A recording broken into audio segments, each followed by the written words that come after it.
madaxweynaha Suudaanta Koonfureed Mudane Salva Kiir iyo hogaamiyaha mucaaradka Riek Machar ayaa heshiis awood qaybsiga ku kala socday xarunta dalka Suudaan ee Khartoum. heshiiskan ayaa waxaa loogu dan lahaa in lagu soo gabagabeeyo dagaalada sokeeye ee ka holcayay dalkaasi muddada 5 sano ah, kuwaas oo galaabtay nolosha 100,000 oo qof halka ay ku barakaceen 4 milyan iyo bar kalena. Heshiiskan ayaa waxaa labada dhinac ee isku haya dalkaasi ay wada socdeen heshiis xabad joojin ah, dadaaladaas oo la doonayay in lagu soo afjaro khilaafka ragaadiyay dalka.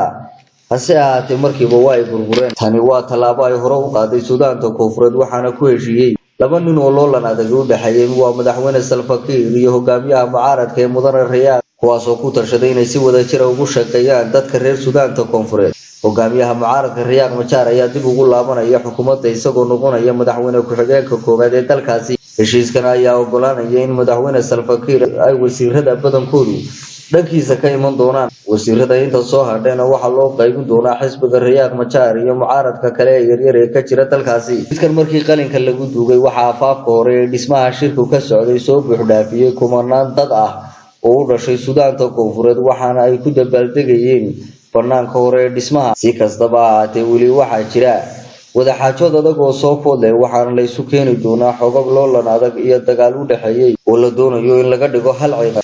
waana caqabada ugu weyn ee hortaagan heshiiskan iyo kala qaybsanaanta baasan oo ku dhisan nidaamka qoomiyadaha dagaalada u dhaxeeyay.